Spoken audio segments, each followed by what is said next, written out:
All right, we're here at Mitten Muay Thai 01. First event in Michigan, just made history. Event just finished, and our man Cyrus Washington just came out with the dub. Coach threw in the towel. I was a bit confused as to what was happening. Could you kind of walk us through that? Yeah. So during the second round, first round, but for sure during the second round, I landed multiple elbows.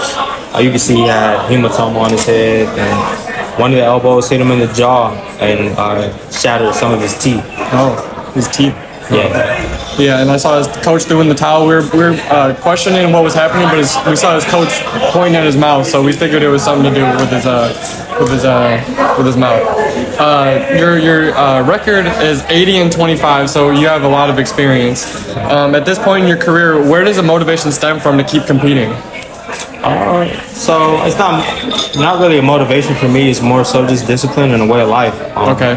I've been doing it almost my whole life. Minus maybe 5-6 years, and it's just a way of life for me. You know? Okay. And your nickname, the Black Dynamite, is there like just Black Dynamite, not the Black Dynamite? Okay, I think that's what they said. Yeah.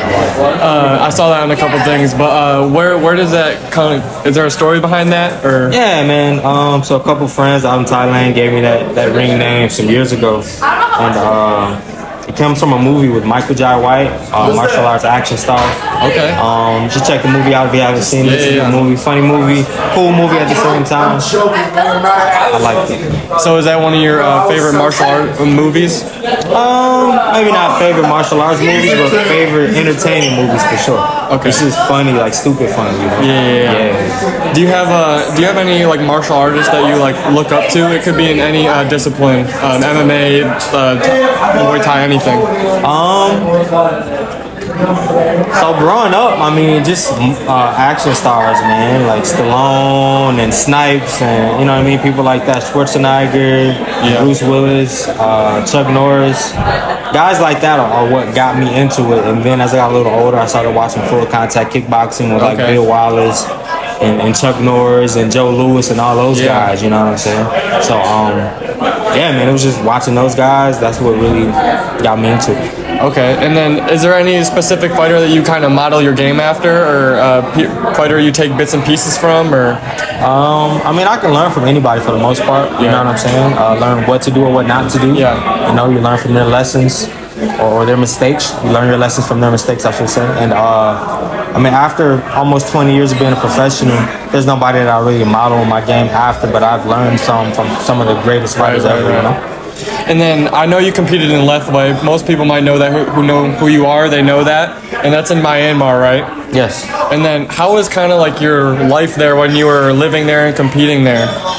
So I lived in Thailand. I didn't live in Myanmar, but I did travel to Myanmar. They're close? My very first fight, they're neighboring countries. Okay. And my very first fight there, I had no idea really what Lethway was, you know, and I ended up winning my first Lethway title that time. And they're similar but very different at the same time. Oh yeah. For those that don't know, Lethway is the sport of 9 limbs, where it's basically Muay Thai with the headbutt.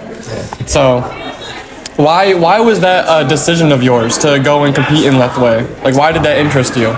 Just being a martial artist, man. I'm always looking for challenges. Okay. You know? And just like now, me being 42, when I stop fighting, it'll be by choice, not because I have to. You know? Right.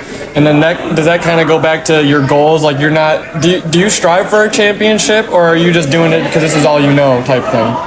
No, it's definitely not all I know, but like I say, it's just a way of life for me. I'm a martial artist, and competition is just a part of who I am. Challenges, you know?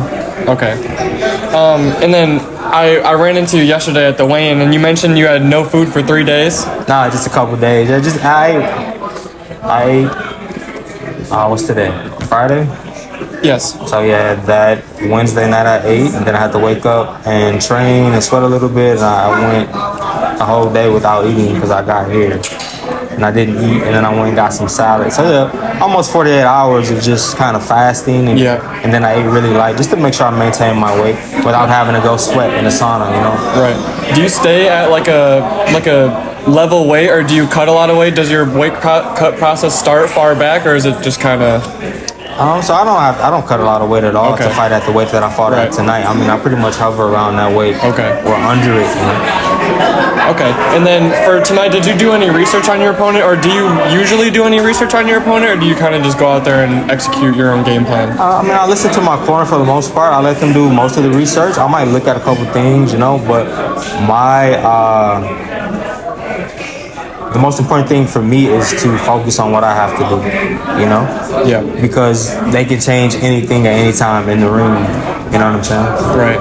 Yeah. So, that's all I got for now, but thank you for sitting down with us. And anyone who knows who you are that's watching this, they would agree that you're a legend of the sport. And it's an honor to hear and have a conversation with you. So I appreciate it sitting down with us. Hey man, thank you, man. I really appreciate it. Thanks, guys.